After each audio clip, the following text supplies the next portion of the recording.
Excellent topic. Not really ashamed, because shame really is an unhelpful negative emotion, but truly puzzled by how we collectively as humans still continue with barbaric traditions, animal cruelty, war, etc., and in a way get stuck in and repeat old patterns. Why change is so slow to gain momentum?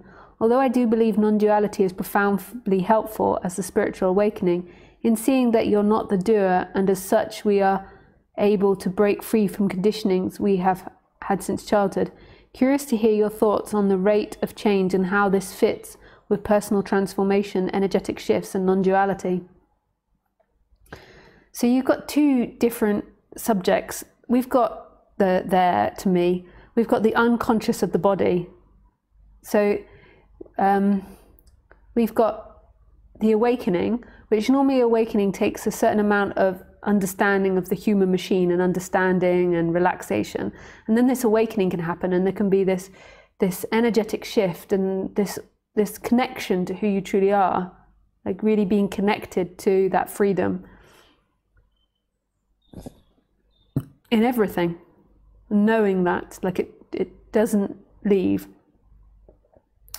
But then you've still got the body, which I suppose in more Indian traditions they would call Vedas. No, not Vedas. Sorry, that's my dyslexia. That's the teachings. They would call what's that word?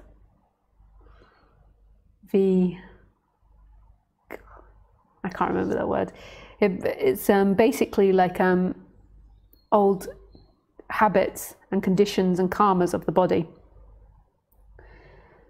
And if I translate that into like Western language, I would call that the unconscious, like the collective unconscious that's happening in us all. And it's so deep, the collective unconscious and the unconscious of each body mind.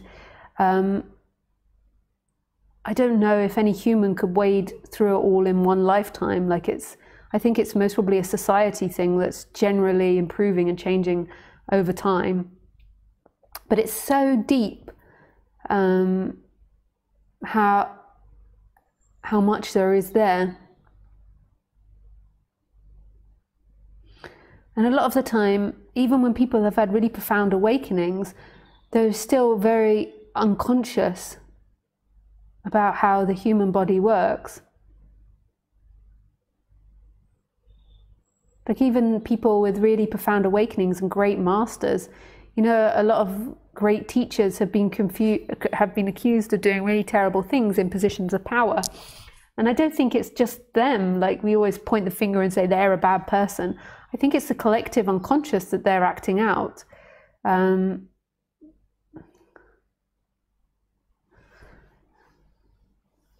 there's so many things that people aren't conscious about in what they're doing.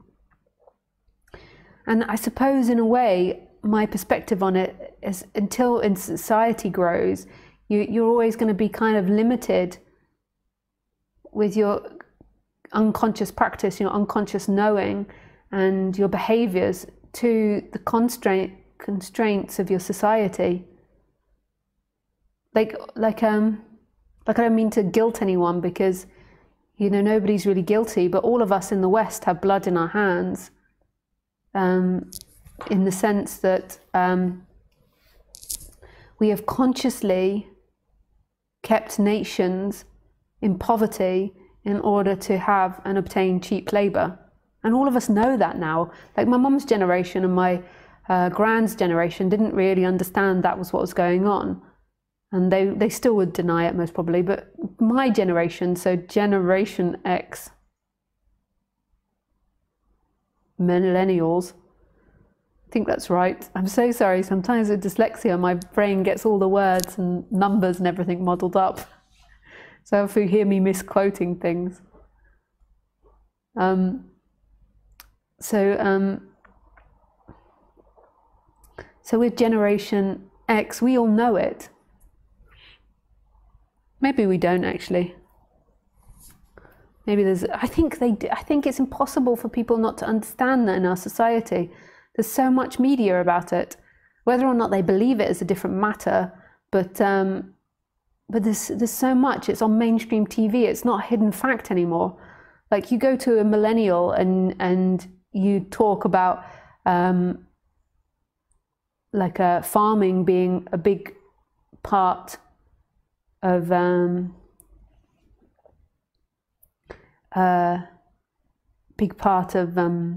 global warming, and most people know that. Most people of our generation know that meat or the animal industry is very cruel. And when I speak to my friends about it, like, they try to be vegetarian, but it's very hard to break the patterns. Like I struggle to always remain a vegan. Greed overtakes. And also when I go out with friends, I can't be bothered to like try and battle to get something vegan. Or when I go to people's house, like saying and I'm also like happy in a way, like greed takes over and I'm like, oh, a bit of cheese. So it's like we know that it's happening, but it's very difficult to stop the momentum to do it. And to me, that's like the collective unconscious. It's like the way we relate to our environment, the way we relate to our neighbors, the way we relate to society. It's not just about restraining ourselves from all of these things. It's like a collective thing of how we're set up in our society, and how we're also in our society taught to compete against each other, and taught, we've got to fight for our survival in a way, like that we're battling to compete, to get money, to succeed, to do well. I think if we took that away, like if we imposed communism, people would become depressed because they need that competition, because we've done it for so many years. It's part of people's motivation. And to transcend that, you really need to understand the unconscious and really feel it in the body, like what's happening in the body, like why it is that you want to compete, and going through past traumas or past successes and the pleasure it gave you and what your parents taught you, to recondition it. But then even if you do recondition it, you're still stepping back into society that totally validates it, and you pick up energetically on people around you. So yeah, that's why I think that it's really slow to progress. But in another way, you could say that we're evolving really quickly. Like, it depends how you look at it. If you look at humans, we've evolved so quickly over the last 100 years compared to other animals. So there has been big change. It's just not so evident. And because we're getting this whole global warming thing, and all of us are understanding that if we don't act, we're going to kill ourselves.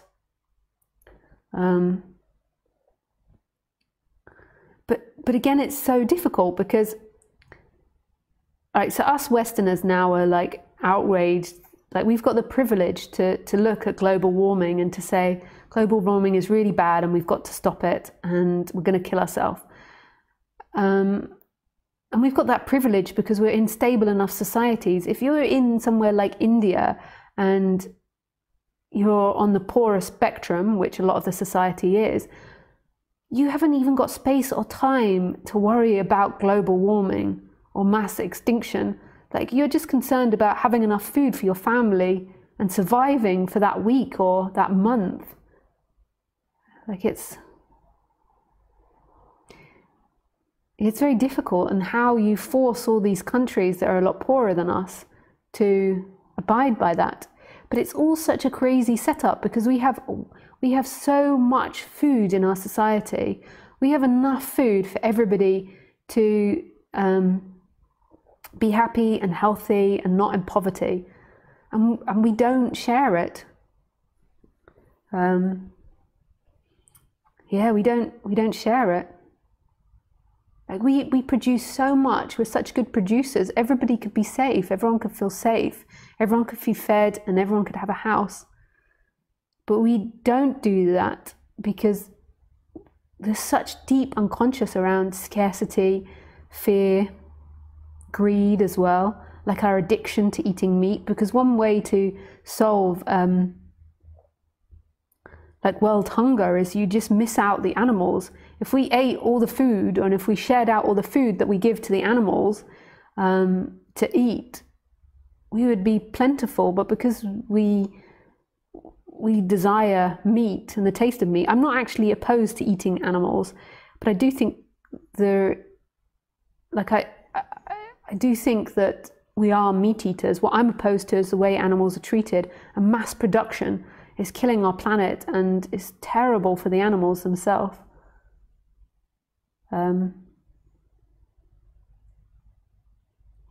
So it's very complex, and it's to do with the deep unconscious. Like really the way this world works is through love. And that's what all of us need to follow, is simply love and that positive vibration that comes with love.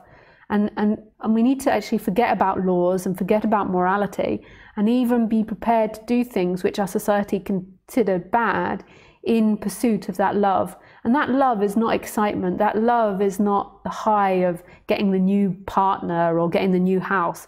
It's this like vibration that's so deep. It's like humming through the vessels of this world, like it's vibrating in everything. And it's moving in that love, and trusting that love, and trusting that everything will work out perfectly in that. And through that, that's the way we really change our society. But it's so difficult to really relax into that, because all of us, like I struggle sometimes with conditioning of fear or trauma or difficulties with people, because we fear if we vibrate in that the big bad predator will come and get us and eat us. Like we have to be careful and we have to be on guard. Whereas actually, if we really want to find world peace, all of us have to trust that vibration of love. And it's like a collective, like all letting go of the steering wheel together. Like it's a collective, we all let go and say, yes, we're going to do it. But humanity's not ready for that. So it's like 1 or 2 people can do that and live from that place. But how's that going to affect society? And they can't really fully do it, because they also have to be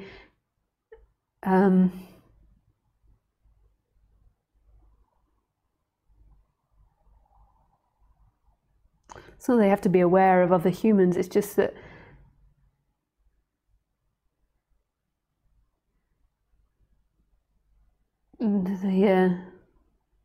like human energies will want to devour that energy of love and purity and kill it in a way. It's really bizarre. Like if you look at Jesus, like that love and that purity, like in a way it brings out this real predator in a human.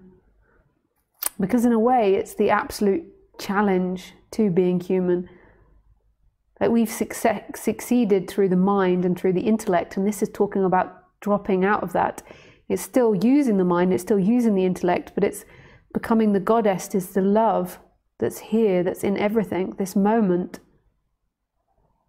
And it really requires giving up your laws, giving up your predisposition, giving up lack of trust, and really trusting whatever the body do. Even if that's kill an animal or kill another person. And that's so drastic, but it really is. You have to really trust that love. But in order to do that as a collective society, we have to really understand the unconscious and what the unconscious is saying. And we all have to, in a way, do it together.